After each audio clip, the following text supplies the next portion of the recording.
ॐ देवीं वाचमजनयन्त देवाः तां विश्वरूपाः पशवो वदन्ति सा नो मन्द्रेशमूर्जन्दुहाना धेनुर्वागस्मानुपसुष्टुतैतु ॐ वागीशाद्यास्वमनसः सर्वार्थानामुपक्रमे यन्नद्वाकृतकृत्यास्युस्तन्नमामि गजाननम् श्यामा काचन चन्द्रिका त्रिभुवने पुण्यात्मना मानने सीमाशून्यकवित्ववर्षजननी या कापि कादम्बिनी मारारातिमनोविमोहनविधौ काचित्तमः कन्दली कामाक्ष्याः करुणाकटाक्षलहरी कामाय मे कल्पतां कृष्णाय वासुदेवाय देवकीनन्दनाय च नन्दगोपकुमाराय गोविन्दाय नमो नमः नमः पङ्कजनाभाय नमः पङ्कजमालिने नमः पङ्कजनेत्राय नमस्ते पङ्कजाङ्घ्रये मूकं करोति वाचालं पङ्गुं लङ्घयते गिरिं यत्कृपातमहं वन्दे परमानन्दमाधवम् नमो धर्माय महते नमः कृष्णाय वेधसे ब्राह्मणेभ्यो नमस्कृत्य धर्मान् वक्ष्ये सनातनान् धर्मो विवर्धति युधिष्ठिरकीर्तनेन पापं प्रणश्यति वृकोदरकीर्तनेन शत्रुर्विनश्यति धनञ्जयकीर्तनेन माद्रीसुतौ कथयतां न भवन्ति रोगाः भक्तवात्सल्यजलधेः परमानन्दरूपिणः अस्मदाचार्यराजस्य प्रपन्नोऽस्मि पदाम्बुजम्।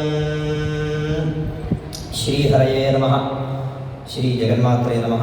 பரம காருண்யரூபிணியான காமாட்சியோட பரமானுகிரகத்தினாலையும் ஆச்சாரியாருடைய அனுகிரகத்தினாலையும் பிரதிதினம் இந்த புராண பாராயணம் புராண சிரவணமானது நடந்து வந்துருக்கு. அந்த வரிசையில் இப்போது மகாபாரதத்தில் விராட பர்வா அந்த பாராயணம் பிரவச்சனமானது இப்போ தான் பூர்த்தியாச்சு. இந்த அக்னி நட்சத்திரத்தை ஒட்டி அந்த சமயத்தில் பூர்த்தியாச்சு. அடுத்ததாக இப்போது இந்த மகாபாரதத்தில் நலோபாக்கியான பர்வா அப்படின்னு சொல்லக்கூடிய இந்த நலச்சரித்திரம் அது இப்போ பாராயணமானது நடந்துகிட்ருக்கு. அதே போல் இன்னிலேருந்து ஆரம்பித்து இந்த நலச்சரித்திரத்தோட பிரவச்சனமானது இன்னிலேருந்து ஆரம்பிக்க போகிறது.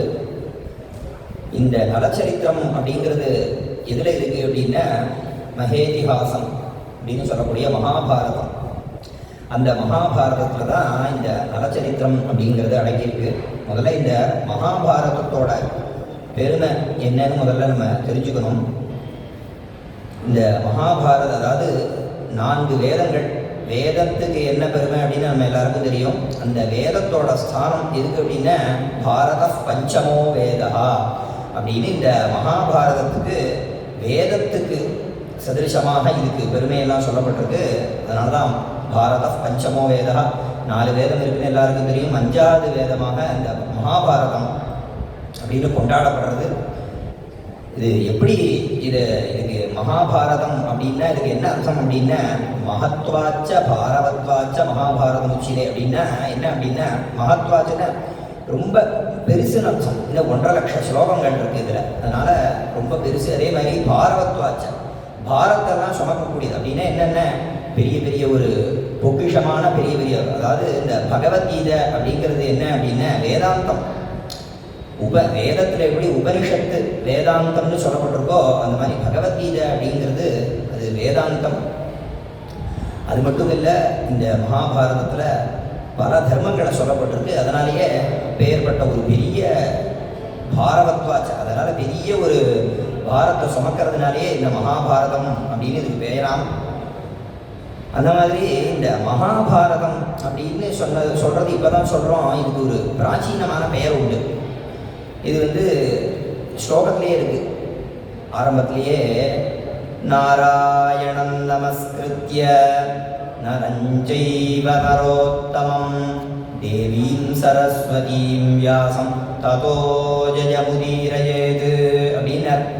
இந்த மகாபாரதத்துக்கு ஜெயகாவியம்னு பெயராம். ஜெய அப்படின்னு தான் பெயர். இதோட பிராச்சீன பெயர் என்ன அப்படின்னா ஜெய அப்படின்னு. ஏன் இதுக்கு ஜெய அப்படின்னு பெயர் அப்படின்னா, இதை படிக்கிறதுனாலையும் கேட்கறதுனாலையும் எல்லா விதமான ஜெயங்களும் வெற்றியும் ஏற்படுமா. அது மட்டும் இல்லை, இதுக்கு ஜெயன்னு பெயர் வந்ததுக்கு என்ன காரணம் அப்படின்னா, இந்த கடபயாதி சங்கியா அப்படின்னு ஒரு சங்கியா, ஒரு கணக்கு. இது என்னன்னு கேட்டால், எழுத்துக்களை வச்சே நம்பரை கனெக்ட் பண்ணுறது. அதில் இந்த கடபயாதி சங்கியாவில் காதினவ டாதினவ பாதிபஞ்ச யாத்யஷ்டவ் அப்படின்னு, அதாவது காதினவ அப்படின்னா இந்த காலேருந்து ஆரம்பித்து, இந்த சம்ஸ்கிருதத்தில் உள்ள க க க கன்னா இது இருக்கணும். இந்த காலேருந்து ஆரம்பித்து எண்ணிட்டு வரணும். இப்படி எண்ணின்னு வந்தால் காதினவ. இந்த காலேருந்து ஆரம்பித்து எண்ணின்னு வந்தால் 9 எழுத்து. இதுக்கு காதினவன்னு பேர். அடுத்து டாதினவ, அடுத்து டாலேருந்து ஆரம்பித்து எண்ணிட்டு வரணும். இப்படி எண்ணிருந்தால் இது ஒரு 9 எழுத்து வரும். அடுத்து பாதி பச்ச, பாலேருந்து ஆரம்பிச்சு பக்கமாக இருக்கணும். இதுலேருந்து எண்ணின்னு ஆரம்பிச்சுன்னு வந்தால் இதுலேருந்து எண்ணினோன்னா 5 எழுத்து வரும். இதெல்லாம் ஒரு எழுத்தோட ஒரு சங்கியோட விஷயம் இது. அதே மாதிரி யாத்யஷ்டம். யாத்யஷ்டம்னா யாலேருந்து ஆரம்பிச்சு எண்ணிட்டு வரணும். அதுலேருந்து ஆரம்பித்தா 1, அதுலேருந்து எண்ணிட்டு வந்தால் அப்படி யார லவ ஷ ஷ ச ஹ இது வரைக்கும் எண்ணோன்னா 8 எழுத்து வரும். இதெல்லாம் ஒரு நம்பரோட கணக்கை சொல்லக்கூடியது. இது என்னன்னு கேட்டால், இப்போ இந்த ஜெய அப்படிங்கிறது இந்த ஜேங்கிறது 8வது எழுத்து இல்லையா. காலேருந்து எண்ணிட்டு வரணும். எண்ணிட்டு வந்தோம்னா 8வது எழுத்தாக வரும். ஜேனா 8. அடுத்து ஏன்னு இருக்குது. ஜெயன்னு சொன்னேன் இந்த மகாபாரதத்துக்கு பேர். ஏன் அப்படின்னா யாத்யஷ்டம்னு சொன்னேன். ஏன்னா 1. அப்போ என்னாச்சு, 8 1ன்னு ஒரு நம்பர் வந்தது. இதில் அங்கானாம் வாமதோகதி அப்படின்னு ஒரு வச்சனம். அப்படின்னா என்ன அப்படின்னா, அங்கானாம்னா எண்ணிக்கை. இதில் வாமதோகதின்னு லெஃப்ட் சைட்லேருந்து எண்ணணுமா. அப்படின்னா என்னாச்சு, இப்போ 8 1ன்னு வந்தது. அதை என்ன பண்ணணும்னா 1 8ன்னு மாற்றணும். அப்போ என்னாச்சு அப்படின்னா 18ன்னு ஒரு நம்பர் வந்தது. இந்த 18 அப்படின்னு ஒரு நம்பர் கிடைச்சிது. இந்த 18க்கு ஒரு சுவாரஸ்யமான விஷயம் இருக்கு. ஏன் இது 18 அப்படின்னா, இந்த 18 அப்படின்னு சொல்லக்கூடிய நம்பரே ஜெயத்தை கொடுக்கக்கூடியது தான். அது மட்டும் இல்லாமல் இந்த மகாபாரதத்தில் எல்லாமே இந்த 18 அப்படிங்கிற நம்பரில் தான் அமைஞ்சிருக்கு. முதல்ல நம்ம பார்த்தோம்னா மகாபாரதத்தில் 18 பருவாக்கள், பருவான்னு சொல்லுவோம். இந்த பகவத்கீதையில் அத்தியாயம் அப்படின்னு சொல்கிறோம். அதே மாதிரி இதுலேயும் அத்தியாயம் உண்டு. இதில் பருவா அப்படின்னு பிரிச்சிருக்கா. இந்த பருவா எத்தனை பருவா இருக்குன்னா 18 பருவா இருக்கு. அதே மாதிரி இந்த மகாபாரத யுத்தம் நடந்தது எத்தனை நாள் அப்படின்னா அதுவும் 18 நாள். அதே மாதிரி அக்ஷௌஹிணி சேனா, இந்த சேனைகள் அதில் அக்ஷௌஹிணின்னு ஒன்று, அது எத்தனை கேட்டால் அதுவும் 18. அடுத்து நம்ம எல்லாருக்குமே தெரிஞ்சது பிரசித்தமாக உள்ளது பகவத்கீதையில் 18 அத்தியாயங்கள். இப்படி இதில் எல்லாமே 18 வருது. இது ஒரு சுவாரஸ்யமான விஷயம். இந்த 18 அப்படிங்கிற நம்பரே ஜெயத்தை கொடுக்கக்கூடிய ஒரு நம்பர். அதனால் இது ஜெயன்னு இந்த மகாபாரதத்துக்கு பிராச்சீனமான பெயர். அது மட்டும் இல்லாமல் இந்த மகாபாரதத்தோட பலஸ்ருதி மாதிரியே அமைஞ்சிருக்கு இந்த ஸ்லோகம். இந்த மகாபாரதத்தை முழுக்க படித்தா புண்ணியம் உண்டு, பலன் உண்டு, அது ஒரு பக்கம் இருந்தாலும் இந்த மகாபாரதத்தில் உள்ள இந்த பஞ்சபாண்டவர்கள்னு இருக்காளே, இவெல்லாம் தர்மாத்மானு பேர். இந்த தர்மாத்மாக்களில் இந்த பஞ்சபாண்டவர்களில் ஒருவரை ஸ்மரிச்சாலே அதாவது இந்த பஞ்சபாண்டவர்கள் அப்படிங்கிறது 5 பேர் இருக்கா இல்லையா. இந்த 5 பேரில் ஒருத்தரை ஸ்மரிக்கிறதுனால, அதாவது ஸ்மரிக்கிறதுன்னு நினச்சிக்கிறது, அவளை நினைக்கிறது, அவளுடைய சரித்திரங்கள் எல்லாம் கேட்கறது, இப்படி கேட்கறதுனால ஒரு பலன் சொன்னார். தர்மோ விவர்ததி அப்படின்னார். யுதிஷ்டிர கீர்த்தனேன அப்படின்னார். யுதிஷ்டிரகான்னு சொன்னா தர்மபுத்திரர். இந்த தர்மபுத்திரருடைய கதையை கேட்கறதுனாலையும் அந்த விஷயங்கள்லாம் ஸ்மரிச்சுக்கிறதுனாலையும் என்னென்ன தர்மோ விவர்ததி அப்படின்னா இந்த தர்மமானது நன்னா வளருமா, நல்லா நிலைச்சிருக்குமா. யுதிஷ்டிர கீர்த்தனேன. அடுத்து பாபம் பிரணஷ்யதி விருகோதர கீர்த்தனேன அப்படின்னார். விருகோதரா அப்படின்னு சொன்னா பீமசேனன் பெயர். இந்த பீமசேனனுடைய இந்த கதையெல்லாம் கேட்கறதுனால, அதே மாதிரி பாராயணம் பண்றது, இந்த மகாபாரத ஸ்லோகங்களை பாராயணம் பண்றதுனாலையும் இந்த பீமசேனனுடைய இந்த கதையெல்லாம் கேட்கறதுனாலையும் என்னன்னார் பாபம் பிரணஷ்யதி அப்படின்னார். அதே மாதிரி சத்ரு வினஷ்யதி தனஞ்சய கீர்த்தனேன அப்படின்னார். தனஞ்சயா அப்படின்னு சொன்னா அர்ஜுனனுக்கு பெயர். இந்த அர்ஜுனனுடைய இந்த கதையெல்லாம் கேட்கறதுனால என்னன்னா சத்ரு வினஷ்யதி அப்படின்னா, சத்ருன்னா நம்ம வெளியில இருக்கக்கூடிய அந்த சத்ரு அப்படின்னு அர்த்தம் பண்ணிக்க வேண்டாம். சாஸ்திரங்கள்ல சத்ரு அப்படின்னு சொல்றது எதை சொல்றா அப்படின்னா காமக்ரோத லோகமோக மத மாத்சரியம், இதுதான் சத்ருன்னு சொல்றா. ஏன்னா ஒருத்தனுக்கு எந்த ஒரு நல் வழியில நம்ம ஈடுபடணும்னாலும் அதுக்கு முதல்ல இடைஞ்சலா இருக்கிறது இந்த காமக்ரோதங்கள் தான். காமக்ரோதங்கள்னு சொன்னா ஆசை, கோபம், இதுதான் பெரிய இடைஞ்சலா இருக்கும் உனக்கு. அதனால இதை ஜெயிக்கிறதுக்கு என்ன வழி அப்படின்னா தனஞ்சய கீர்த்தனேன அப்படின்னார். அடுத்து மாத்ரி சுதௌ கதயதாம் நபவந்தி ரோகாஹ அப்படின்னார். மாத்ரி சுதௌன்னு சொன்னா நகுல சகதேவர்கள். இவர்களை ஸ்மரிக்கிறதுனாலையும் இந்த கதையை கேட்டு தெரிஞ்சுக்கிறதுனாலையும் என்ன அப்படின்னா நபவந்தி ரோகாஹா அப்படின்னார். எப்பேற்பட்ட வியாதிகள் இருந்தாலும் அது சீக்கிரமா சரியா போயிடுமா. இந்த அப்பேற்பட்ட இந்த மகாபாரதத்துக்கு இப்பேற்பட்ட ஒரு பலன். அந்த மாதிரி இந்த மகாபாரதத்துல ஒரு ஒரு பருவாக்கும் ஒரு ஒரு பலன் இருக்கு. இப்போ கூட பெரிதா நம்ம ஆச்சாரியால் ஆஜ்ஞை பண்ணி நம்ம விராட்ட பருவா பாராயணம்லாம் பண்ணோம். அதே மாதிரி பிரவச்சனங்கள்லாம் பண்ணோம். எதுக்கு அப்படின்னா அது மழை வரத்துக்காக. இதை பாராயணம் பண்ணி பிரவச்சனம் பண்ணா நல்லா மழை பெய்யும் எல்லா லோகம் முழுக்க அப்படிங்கிறதுக்காக. அது மாதிரி மகாபாரதத்துல ஒரு ஒரு பருவாக்கள்லையும் ஒரு ஒரு விஷயங்கள்லாம் சொல்லியிருக்கு. அதெல்லாம் நம்ம பாராயணம் பண்ணுறதுனாலையும் பிரவச்சனம் பண்ணுறதுனாலையும் ஒரு ஒரு விசேஷ பலன்கள் சொல்லப்பட்டது. அதே மாதிரி பகவத்கீதை அப்படின்னு சொல்லக்கூடியது அதுவும் மகாபாரதத்தில் தான் இருக்குது. அதே மாதிரி விஷ்ணு சஹஸ்ரநாமம் அப்படின்னு சொல்லக்கூடிய ஒரு உத்தமமான ஒரு நம்மளுக்கு பெரிய ஒரு பொக்கிஷம் நித்தியப்படி நம்ம சொல்லக்கூடியது இந்த விஷ்ணு சஹஸ்ரநாமம். அதுவும் இந்த மகாபாரதத்தில் தான் அடங்கியிருக்கு. இப்படி இந்த மகாபாரதத்துக்கு இவ்வளோ பெருமை. இதில் இந்த நலச்சரித்திரம் அப்படின்னு இது நலோபாக்கியானம் அப்படின்னு நலோபாக்கியான பருவா அப்படின்னு பேர். வனபருவா அப்படின்னு சொல்லக்கூடிய பருவால உபபருவா, அதுக்குள்ள ஒரு பருவா, அதுக்குள்ளே இந்த நலோபாக்கியான பருவா அப்படின்னு வருது. அதில் தான் இந்த நலச்சரித்திரம் அப்படிங்கிறது இருக்குது. நலதமயந்தியோட கதைனா இது வெறும் கதையாக இல்லாமல் இது முழுக்க முழுக்க 27 அத்தியாயமும் இப்படி தர்மங்களை சொல்கிறது. ஏன் அப்படின்னா இந்த தர்மம் அப்படிங்கிறது தர்மம் பண்ணுறதே ரொம்ப பெரிய கஷ்டமான விஷயம்தான். அதுவும் சௌக்கியமாக இருக்கிறவன் பண்ணுறது கூட பெரிய விஷயமா சொல்ல முடியாது. ஒருத்தன் கஷ்டமாக இருக்கும்போது அப்போ தான் தர்மத்தை விடணும்னு தோணும். கஷ்டமாக இருக்கும்போது தான் நம்ம தர்மத்தை பிடிச்சிக்கணும். ஏன்னா ராமாயணத்தில் சீதை கேட்குறான். ஆஞ்சநேயர்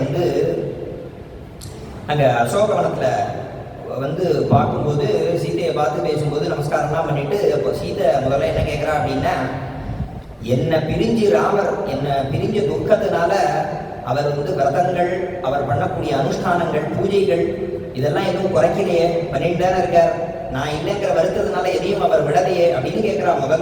முதல் கேள்வியே இதை தான் கேட்குறா. அந்த அளவுக்கு ஒரு தர்மத்தில் ஒரு அவளுக்கெல்லாம் ஈடுபாடு. அப்படி இந்த தர்மத்தை அதே மாதிரி ராமர் இந்த சீதையை பிரிஞ்சாலுமே ஒரு நாளுமே அவருடைய அனுஷ்டானங்கள், பூஜைகள் இது எல்லாத்தையும் விடாமல் பண்ணினார். ரொம்ப ஸ்ரத்தையோடு பண்ணினார். அந்த மாதிரி எதுக்கு சொல்ல வந்தேன் அப்படின்னா, எப்பேற்பட்ட ஒரு கஷ்டம் வந்தாலும் தர்மத்தை விடக்கூடாது. அப்போ தான் நம்ம தர்மத்தை பிடிச்சிட்டு நல்லா அந்த தர்மத்தை அனுஷ்டிக்கணும். அப்போ தான் அந்த கஷ்டத்துலேருந்து விலக முடியும் அப்படின்னு காமிக்கக்கூடியது தான் இந்த இதிகாச புராணங்கள் எல்லாமே. அதே மாதிரி இந்த பஞ்சபாண்டவர்களும் கூட 12 வருஷ காலம் வனவாசம், அந்த 1 வருஷ காலம் அஜ்ஞாதவாசம். இதில் ஒரு நாள் கூட இவா தர்மத்தை தவறினா அப்படின்னு இல்லை. இவா தர்மத்திலேயே இருந்ததுனால தான் துர்காதேவி பிரத்யக்ஷமாகி இவாளுக்கு ஆசீர்வாதம் பண்ணி, அந்த பலத்தினால தான் இவா அந்த 12 வருஷ காலம் வனவாசம் முடிச்சோன்னா இதை பிரார்த்தனை பண்ணுறா. இப்போது துர்காதேவி பிரத்யக்ஷமாகறா, ஆசீர்வாதம் பண்ணுறா. அதுக்கப்புறம் அந்த 13வது வருஷம் அஜ்ஞாதவாசம் யார் கண்டையும் படாமல் இவா நல்லபடியாக அது முடிக்கிறா. அதுக்கு காரணம் துர்காதேவி பிரத்யக்ஷமாகி ஆசீர்வாதம் பண்ணது தான். ஏன் பிரத்யக்ஷமானா அப்படின்னா, அவர் அந்த அளவுக்கு இந்த பஞ்சபாண்டவர்கள் தர்மத்திலே இருந்தா. எனக்கு கஷ்டமாக இருக்குது, நாங்கள் வனவாசத்துக்கு வந்துட்டோம், எனக்கு சௌக்கியம் இல்லை, வசதி இல்லை அப்படிங்கிறதுனால தர்மத்தை விடலை. தர்மத்திலே இருந்தா. அந்த மாதிரி இந்த நலன் அவனுக்கும், இந்த நல மகாராஜா அவருக்கு எத்தனையோ கஷ்டங்கள் துக்கங்கள், அப்படியும் கூட தர்மத்திலேருந்து இவர் நழுவவே இல்லையா, அப்படியே தர்மத்திலேயே இருந்தாலாம். எதுக்கு இந்த சரித்திரங்கள்லாம் நம்ம கேட்குறோம் அப்படின்னா, எப்பேற்பட்ட கஷ்டம் வந்தாலும் இந்த தர்மத்திலேருந்து நம்ம விலகக்கூடாது. தர்மத்தை நம்ம பிடிச்சுட்டோன்னா அந்த தர்மத்தினாலேயே நம்ம பின்னாடி சௌக்கியமாக இருக்கலாம். அதில் எப்பேற்பட்ட கஷ்டத்துலேருந்து விடுபட்டுடலாம். தர்மோ ரக்ஷதி ரக்ஷிதா அப்படின்னு சொன்ன மாதிரி இந்த தர்மத்தை பிடிச்சுட்டோன்னா எப்பேற்பட்ட கஷ்டத்துலேருந்து விடுபடலாம் அப்படிங்கிறதெல்லாம் காமிக்கிறதுக்காக தான் இந்த சரித்திரங்கள்லாம்.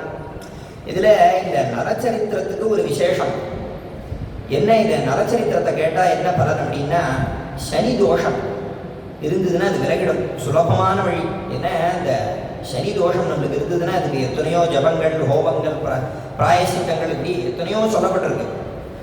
அதெல்லாம் பண்ண முடியாதவர்களுக்கெல்லாம் ஒரு பெரிய ஒரு வரப்பிரசாதமாக தான் இந்த நலச்சரித்திர பாராயணம். அந்த நலச்சரித்திர பாராயணமும் பண்ண முடியாதவர்கள் என்ன பண்ணுறதுன்னா, அந்த பாராயணத்தை சிரவணம் பண்ணுறது. அதுலேயும் புத்தி ஈடுபடலை, ஒன்றும் புரியலை அப்படின்னா என்னென்ன, அந்த கதையை சிரவணம் பண்ணுறது, அந்த கதையை கேட்கறது. அந்த சரித்திரத்தை கேட்கறதுனால என்ன அப்படின்னா, சனி தோஷமானது விலகிடும். இப்போ சனி தோஷம் இருக்குது அப்படிங்கிறதுக்கு சில அறிகுறிகள்லாம் இருக்குது. என்ன அப்படின்னா, எந்த காரியம் எடுத்தாலும் தடைப்பட்டுட்டே இருக்கும். அதே மாதிரி குறிப்பாக காலில் அடிபட்டுட்டே இருக்கும். ஏதாவது ஒரு மாற்றி ஏதாவது ஒரு கட்டை வரலையோ இல்லை காலில் ஏதாவது ஒரு அடிபட்டுட்டே இருக்கும், திருப்பி அடிபட்டுட்டே இருக்கும், ரத்தம் வந்துட்டே இருக்கும் காலிலேருந்து. தொடர்ந்து ஏதாவது ஒரு இந்த மாதிரி உபாதைகள். இது அடிபடுறது மட்டும் இல்லை, இப்போ ஏதோ திடீர்னு நட்டா இருந்துகிட்டே இருப்பான், திடீர்னு காலை சுருக்கின்றதுமா, நடக்கவே முடியாது, காலை நொண்டி நடக்கிற மாதிரி ஆகும், இல்லை கால் வீங்கி போயிடும். இது மாதிரி ஏதோ ஒரு கால் சம்பந்தமான பிரச்சனை ஏதோ ஒன்று வந்துகிட்டே இருக்கும். வந்ததுன்னா என்ன அர்த்தம்னா, இந்த சனியோட பாதை இருக்குன்னு அர்த்தம். அதனால் நம்ம பயப்பட வேண்டாம். இது எல்லாத்தையும் சுலபமாக நிவர்த்தி பண்ணிக்கிறதுக்கு தான் நம்மளுடைய சனாதன தர்மங்களில் எத்தனையோ மார்க்கம், வேத மார்க்கம், வேத மந்திரங்களை ஜபம் பண்ணி இதெல்லாம் சரி பண்ணிக்கிறது. ஸ்லோகங்கள், புராணங்கள், எதுவுமே முடியலை அப்படின்னா என்னென்ன, இந்த மாதிரி புராண கதைகளெல்லாம் சிரவணம் பண்ணணும். சிரவணம்னா கேட்கறது. இப்படி கேட்கறதுனாலேயே எப்பேற்பட்ட இந்த சனி தோஷங்கள் இருந்தாலும் அதெல்லாம் நிவர்த்தி ஆகிடும் அப்படின்னு சொல்லிட்டு இந்த நலச்சரித்திரத்தில் பின்னாடி ஒரு பலஸ்ருதி, கார்கோடகஸ்ய நாகஸ்ய தமயந்தியா நலஸ்ய ச ருதுபர்ணஸ்ய ராஜரிஷேகே கீர்த்தனம் கலிநாசனம் அப்படின்னு இந்த நலச்சரித்திரத்தில் உள்ள இவர்களெல்லாம் ஸ்மரிச்சுண்டா கீர்த்தனம் கலிநாசனம், ஸ்மரிச்சுக்கிறதுனாலையும் இதை பாராயணம் பண்ணுறதுனாலையும் கலி தோஷங்கள் அப்படி அது என்ன இருந்தாலும் நிவர்த்தி ஆகிடும். அதே மாதிரி சனி தோஷங்கள்லாம் நிவர்த்தி ஆகிடும் அப்படின்னு இதுக்கு உயர்வான பலஸ்ருதி சொல்லப்பட்டிருக்கு. அப்படி உயர்வான இந்த நலச்சரித்திரம் அப்படிங்கிறது நம்மளுடைய ஆச்சாரியாருடைய ஆజ్ఞையின்படி இன்றைய தினத்திலேருந்து நம்ம ஆரம்பிக்க போகிறோம். இதை விஸ்தாரமாக வெறும் நலச்சரித்திரம் அப்படின்னா வெறும் அந்த கதையை மட்டும் பார்க்காம 27 அத்தியாயத்திலையும் உள்ள பிரதி அத்தியாயத்திலையும் உள்ள தர்மங்களை கொஞ்சம் கொஞ்சமாக நம்ம அனுசந்தானம் பண்ணுறதுக்கு பெரிய ஒரு பாக்கியத்தை நம்ம ஆச்சாரியார் நம்மளுக்கு அனுகிரகம் பண்ணியிருக்கா. என்ன சுவாமி இதை இவ்வளோ பெரிய பொக்கிஷங்கிறேன், வெறுமை கேட்கறதுனாலேயே இதுக்கு பலன் வந்துடுமா அப்படின்னு ஒரு கேள்வி வரலாம், யாராவது கேட்கலாம். இதுக்கெல்லாம் எங்கே ஆதாரம்னா வேதத்தில் ஆதாரம், வேதம் மட்டும் இல்லை, வேதம், இதிகாச, புராணம் எல்லாத்துலேயுமே அதில் முதல் ஆதாரம் வேதத்தில். என்ன வேதத்தில் முதல் பிரார்த்தனையே என்ன அப்படின்னா, ஓம் பத்ரங் கர்ணேபி ஸ்ருணுயாவதேவாஹ, ஓம் இப்படின்னு இந்த காதுகளால் நான் நல்லதை கேட்க வேண்டும் இப்படின்னு தான் முதல் பிரார்த்தனை. பகவான்கிட்ட பிரார்த்தனை பண்ணுறோம். இது வேதத்திலேயே, வேதமே இதை தான் பிரார்த்தனை பண்ணுறது. இது மட்டும் இல்லாமல் என்ன அப்படின்னா, இந்த உபநயனம் அப்படின்னு சொல்லக்கூடிய ஒரு மகத்தான சம்ஸ்காரம். இதில் இந்த உபநயனம் பண்ண இந்த குழந்தைக்கு இந்த குழந்தை பிரார்த்தனை பண்ணுறான். அதாவது கர்ப்பாஷ்டமேஷு பிராமணமுபநயீத கர்ப்பைகாதசேஷு ராஜன்யம் கர்ப்பத்வாதசேஷு வைஷ்யம் அப்படின்னு ஆபஸ்மந்திய கிருஷ்ய சூத்திரம். அதாவது கர்ப்பத்திலேருந்து 8வது வயசு, வெளியில் அதாவது இந்த குழந்தை பிறந்ததுலேருந்து 7வது வயசு அப்படின்னு அர்த்தம். அப்போது இந்த குழந்தைக்கு உபநயன சம்ஸ்காரமானதை பண்ணி வைக்கணும். அந்த சம்ஸ்காரத்தில் இந்த குழந்தையானவன் பிரார்த்தனை பண்ணுறான். யாரை பார்த்து பிரார்த்தனை பண்ணுறான் அப்படின்னா, பாலாசோ தண்டோ பிராமணஸ்ய அப்படின்னு சொல்ல மாதிரி இந்த தண்டம், தண்டம் சுஸ்ரவ இத்யாதத்தே பாலாசோ தண்டோ பிராமணஸ்ய அப்படின்னு கிருஷ்ய சூத்திரம். இந்த தண்டம் பாலாசம் அப்படின்னு சொன்னால் புரசு. இந்த புரசு தண்டத்தை இவன் கிரகிச்சுக்கணும். இந்த குழந்தையானவன் அதை கிரகிச்சுக்கிறதுனா அதை எடுத்துக்கிறது, அதுக்கு ஒரு மந்திரம். அது ரொம்ப உயர்வான மந்திரம். அதுவும் என்ன சொல்லியிருக்கு, ஓம் சுஸ்ரவ சுஸ்ரவ சம்மா குரு யதாத்வகும் சுஸ்ரவ சுஸ்ரவா அஸ்யேவ மஹகும் சுஸ்ரவ சுஸ்ரவா பூயா சம்யதாத்வகும் சுஸ்ரவோ தேவானான் நிதி கோபோஸ்யேவ மஹம் பிராமணானாம் பிரம்மணோ நிதி கோபோ பூயாசம். ஓம் இப்படின்னு ரொம்ப உயர்வான மந்திரம். இந்த குழந்தையானவன் பிரார்த்தனை பண்ணுறான். இந்த பாலாச தண்டத்தை நோக்கி பிரார்த்தனை பண்ணுறான். என்ன அப்படின்னா, சுஸ்ரவசம் ஆகுரு அப்படின்னு வேற ஒரு இடத்துல சொல்லிட்டு, ஓம் தேவாவை பிரம்மன் நவதந்த தத் பர்ண உபாசுணோது சுஸ்ரவாவை நாம ஓம் இப்படின்னு இந்த பலாசத்துக்கு ஒரு விசேஷம் சொல்லித்து பர்ணகான்னு பேரு. இந்த பலாச விரக்ஷம் நன்கு கேட்கப்பட்டது அப்படின்னு இது ஒரு விசேஷம் சொல்கிறார். இது ஒரு கதையெல்லாம் பின்னாடி இருக்குது வேதத்தில் ஒரு இடத்துல.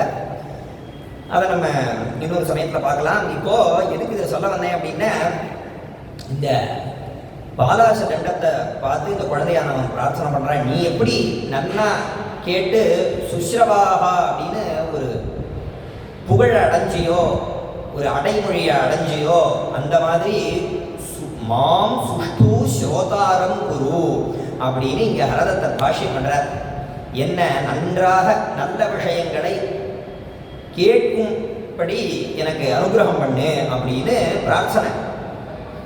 அதே மாதிரி மேற்கொண்டு இங்கே ஓம் ஸ்ருதஞ்சமே ஸ்ருதஞ்சமே தன்ம உபயம் விரதம் அப்படின்னு ஒரு மந்திரம். ஸ்மிருதஞ்சமே ஸ்மிருதஞ்சமே தன்ம உபயம் விரதம் நிந்தாச்சமே நிந்தாச்சமே தன்ம உபயம் விரதம் ஓம் இப்படின்னு ஆரம்பித்து வரிசையாக வருது. அதில் ஸ்ருதஞ்சமே அப்படின்னு ஒரு மந்திரம். அதுக்கு என்ன அப்படின்னா, இதுவும் அதே தான் திருப்பி பிரார்த்தனை. ஸ்ருதம் சமே அப்படின்னா நன்னா நான் கேட்கணும். இங்கே என்ன பாஷ்யத்தில் என்ன போட்டார் அப்படின்னா, வேத ததங்காதீனாம் ஸ்ரவணம் அப்படின்னு போட்டார்.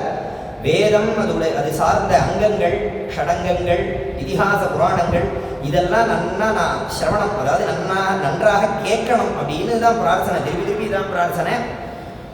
இதுக்கும் மேலே ஒரு சுவாரஸ்யமான விஷயம், இந்த உபநயனம்னு சொல்லக்கூடிய இந்த சம்ஸ்காரம் ஆனோடனே முதல் அனுஷ்டானம் என்ன ஆரம்பிக்கும் அப்படின்னு கேட்டால், மாத்தியான்மிகம் தான் ஆரம்பம் இல்லையா? உபநயனம் ஆனப்புறம் முதல்ல மாத்தியான்மிகம் தான் முதல் அனுஷ்டானம்.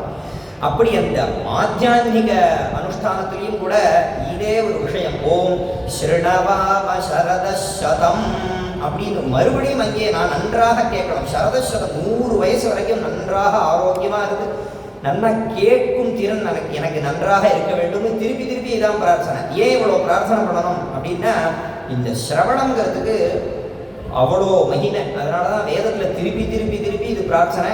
உபனிஷத்தில் பின்னாடி சொல்லிட்டு ஒரு இடத்துல ஓம் ஸ்ருதந்தபஹ அப்படின்னு இந்த ஓ கேட்கறது இருக்கேப்பா, இந்த கேட்கறது அப்படிங்கிறதே ஒரு பெரிய தபஸ்ன்னு இருக்கு வேதம். அதாவது இப்போ உட்கார்ந்து நம்ம இந்த புராண சிரவணங்கள்லாம் பண்றோம் அப்படின்னா என்னென்ன, இதுக்கு வேதம் கொடுத்த பெயர் தபஸ் அப்படின்னு கொடுத்துருக்கு வேதம். இது நீ கேட்கறியே சிரவணம் பண்றையே, இதுக்கு என்ன பெயர்னா தபஸ்ன்னு. ஆக இந்த மாதிரி நல்ல விஷயங்களை கேட்கறதே பெரிய தபஸ்ன்னு சொல்லிட்டு வேதம். அப்படி இந்த வேதத்துல அவ்வளவு உயர்வு. அது மட்டும் இல்லாம இந்த இதிகாச புராணங்கள்லாம் இன்னும் கொண்டாடுறது. ராமாயணத்துல ஸ்ருண்வன் ராமாயணம் பக்தியா யப்பாதம் பதமேவா சயாதி பிரம்மணஸ்தானம் பிரம்மணா பூஜ்யதே சதான்னு ரொம்ப உயர்வாக சொன்னார் இல்லையா பலஸ்ருதி. ராமாயணம் பக்தியா யப்பாதம் பதமே ஸ்ருண்வன். இந்த ராமாயணத்தை இவன் பக்தியோட கேட்கிறானோ எஃப் பாதம் பதமேவா, பாதம்னு சொன்னா ஒரு கால் பகுதி, பதமேவான ஒரு பதமாது. இது தபஸ்வாத்தியாயன்ற ஒரு தபகான்னு ஒரு பதத்தை கேட்டாலும் அது ஒரு பெரிய பலன்னார். என்னன்னார், சயாதி பிரம்மணஸ்தானம், பிரம்மா அப்படின்னு சொல்லக்கூடிய அந்த பிரம்மாவோட பதவி கிடைக்குமா. அதே மாதிரி பிரம்மணா பூஜ்யதே சதா, அந்த பிரம்மனால அந்த பிரம்மான்னு சொல்லக்கூடிய சதுர்முகா பிரம்மா இருக்காரே அவர் எப்ப பார்த்தாலும் பூஜை பண்ணுவாராம். சதா எப்பொழுதும் பூஜை பண்ணிட்டே இருப்பானா இவன். கேட்டவனுக்கு அவ்வளோ பலன்னு சொல்லிட்டு அத மாதிரி இந்த இதுலயும் பாகவதத்திலையும் ஸ்ரவணம் கீர்த்தனம் விஷ்ணோ ஸ்மரணம் பாதசேவனம் அர்ச்சனம் வந்தனம் தாஸ்யம் சக்கியமாத்ம நிவேதனம் அப்படின்னார். இந்த நவவிதமான பக்தியில முதல் பக்தி என்ன அப்படின்னார், ஸ்ரவணம் அப்படின்னார். கேட்கறது அவ்வளோ பெரிய முதன்மையான பக்தி அப்படின்னார் அப்படின்னு பாகவதம் கொண்டாடித்து. அதே மாதிரி மகாபாரதத்திலையும் கேனோபாயேன ரகுனா விஷ்ணோர் நாம சஹஸ்ரகம் பட்யதே பண்டிதே நித்யம் ஸ்ரோதுமிச்சாமியம் பிரபு அப்படின்னு ஜெகன்மாதையாக இருக்கக்கூடிய இந்த பார்வதி தேவி வந்து கேன உபாயேன லகுனா ஒரு சின்ன ஒரு வழியினால விஷ்ணோர் நாம சஹஸ்ரகம் விஷ்ணு சஹஸ்ரநாமம் சஹஸ்ரநாமத்தையும் சொன்ன பலன் வரணும். பட்யதே பண்டிதேர் நித்தியம் இந்த பண்டிதர்களாக அவர்களால் படிக்கப்பட்டிருக்கணும். ஸ்ரோதுமிச்சாமி அகம் பிரபோ, அதை கேட்க ஆசைப்படுறேன் அப்படின்னு பார்வதி தேவியே சொல்றா. அங்க கூட பக்துமிச்சாமின்னு சொல்ல ஆசைப்படுறேன், கேட்க தான் ஆசைப்படுறேன். ஆக இந்த சிரவணத்துக்கு இவ்வளோ உயர்வு. அதனாலதான் ராமாயணத்துல கூட இந்த பகவானே இந்த சிரவணம் பண்ணி இந்த சிரவணத்தோட மகிமை என்னன்னு காமிச்சார். என்ன இந்த ராமாயணமே எப்படி அமைஞ்சுது அப்படின்னா, வால்மீகி வந்து லவகுஷர்களுக்கு உபதேசம் பண்ணி அந்த லவகுஷர்கள் வந்து ராமருடைய அந்த சந்நிதியில வந்து அவர்கள் இந்த ஸ்லோகம் முழுக்க சொல்றார். அதை ராமர் வந்து ஆனந்தமா அதை கேட்கிறார். கேட்டு ரொம்ப சந்தோஷப்பட்டு அவளுக்கு பாரிதோஷிகங்கள்லாம் கொடுத்து கௌரவிக்கிறார்.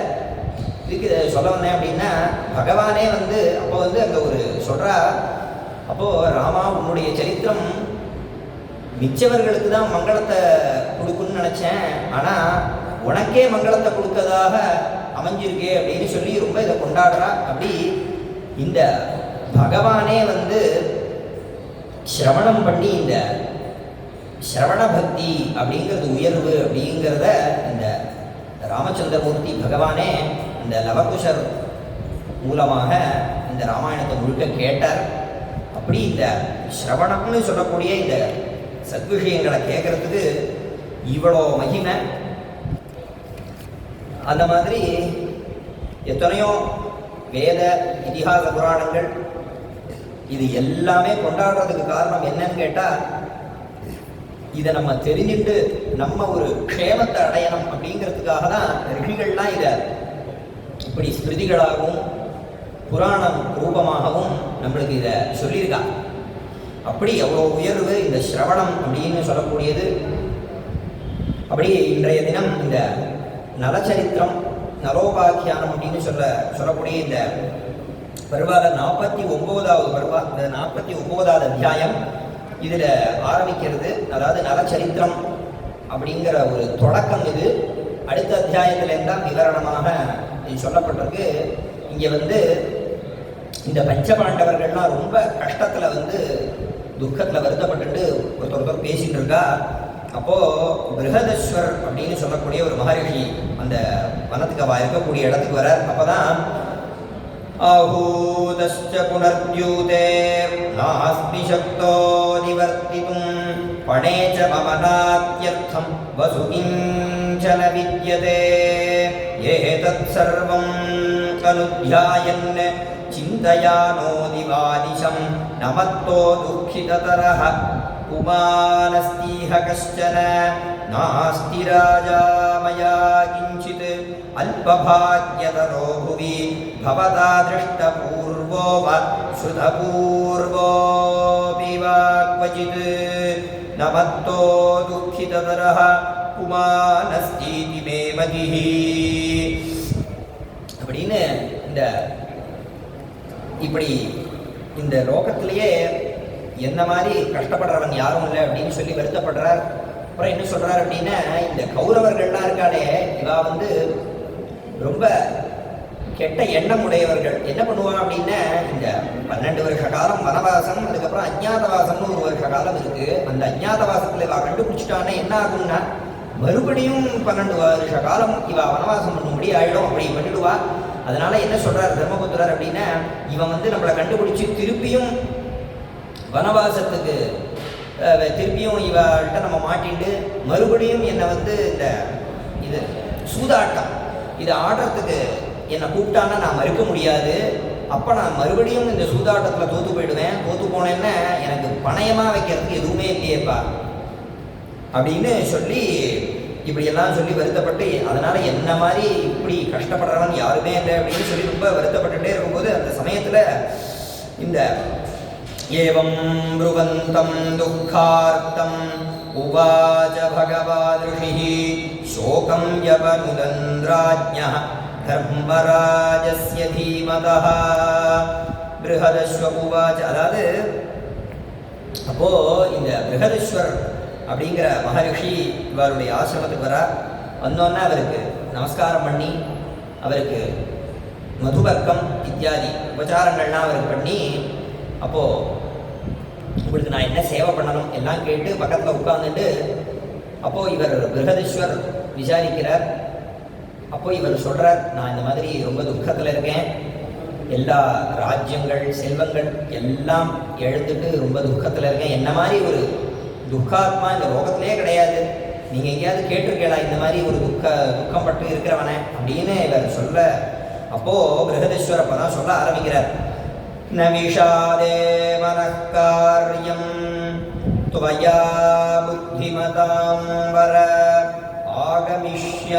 ஆகமிஷ்யதி பீபத்சு அமித்ரவாம்ச விஜேஷ்யதே அப்படின்னு சொல்லி இவர் மேற்கொண்டு சொல்றார். ஹே ராஜன்னு, நான் சொல்றேன் இந்த கதையை கேளு அப்படின்னு சொல்லி, ஸ்ருணுராஜன் நவஹிதः சஹ ப்ராத்ருபிரச்யுத யஸ்வத்தோ துக்கிததரஹ ராஜாசீத் ப்ருதிபீபதே அப்படின்னு சொல்றார். நீயாவது சகோதரர்கள், இந்த பத்னி, இவா எல்லாரும் உன்னுடைய கூடவே இருக்கா. அதே மாதிரி பிராமணோத்தமர்கள்லாம் கூடவே இருக்கா. இப்படி நீ இருக்கும்போதே நீ நான் தான் இந்த லோகத்திலே துக்காத்மா அப்படின்னு சொல்ற. ஆனா கூட எந்த ஒரு பந்துக்களும் இல்லாம மனைவியை இழந்து இப்படி கூட இருக்கிற எல்லாரையும் இழந்து வனவாசத்துல ரொம்ப கஷ்டத்தை அனுபவிச்ச ஒரு மகாத்மா இருக்கான். அவனை பத்தி சொல்றேன், கேட்கிறேன், கேளு அப்படின்னு சொல்ற. நிஷதேஷு மஹீபாலஹ வீரசேன இதி ஸ்ருதஹ தஸ்ய புத்ரோ பவன்னாம்ன நலோ தர்மார்த்த கோவிதஹ அப்படின்னு நிஷத தேசம் அப்படின்னு சொல்லக்கூடிய தேசத்துல வீரசேனஹா அப்படின்னு சொல்லக்கூடிய அந்த ராஜா, அவனுடைய புத்திரன் நலஹா அப்படின்னு ஒரு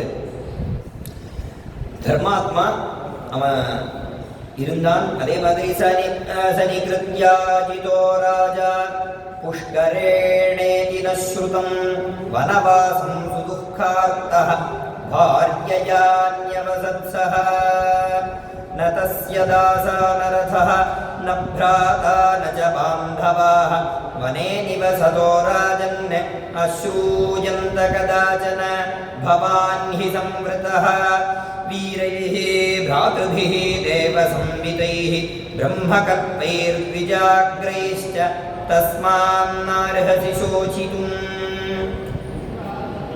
அப்படின்னு சொல்றார். என்ன அப்படின்னா, உனக்காவது கூட இத்தனை சொந்தக்காரர்கள் எல்லாரும் இருக்கா, ஆனால் இந்த நல மகாராஜா எல்லாரையும் இழந்து ரொம்ப சிரமப்பட்டான் அப்படின்னு சொன்னோன்னா யுதிஷ்டிர உவாச்ச விஸ்தரேணாஹமிச்சாமி நலஸ்ய சுமஹாத்மனஹ சரிதம் வததாம் ஸ்ரேஷ்ட தன்மமாக்கியாது வருஹசி அப்படின்னு இந்த தர்மபுத்திரரானவர் கேட்கிறாராம். ஹே பிரம்மன்னு, இந்த நலனுடைய சரித்திரத்தை நீங்க விஸ்தாரமா எனக்கு சொல்லணும் அப்படின்னு இவர் பிரார்த்தனை பண்ண மேற்கொண்டு அவர் சொல்ல ஆரம்பிக்கிறார். அப்படிங்கிறதோட இன்னைக்கு இங்கே பூர்த்தி பண்ணிக்கிறோம். இவர் நலோபாக்கியானம் மேற்கொண்டு அடுத்த அத்தியாயத்தில் ரொம்ப விஸ்தாரமாக சொல்லப்பட்டிருக்கு. இங்கே இதை பூர்த்தி பண்ணிக்கிறோம். இது ஸ்ரீமன் மகாபாரதே அரண்ய பர்வணி நலோபாக்கியான பர்வணி ஏகோனபஞ்சாசோऽध्याय. ஸ்ரீ ஹரயே நம ஸ்ரீ ஹரயே நம ஸ்ரீ ஹரயே நம. ஜானகீகாந்தஸ்மரணம் ஜெய ஜெய ராம ராம. கோபிகா ஜீவனஸ்மரணம் கோவிந்த கோவிந்த. ஜய ஜய ஜகதம்ப சிவே जय जय कामाक्षि जय जयाद्रिसुते जय जय महेश दयिते जय जय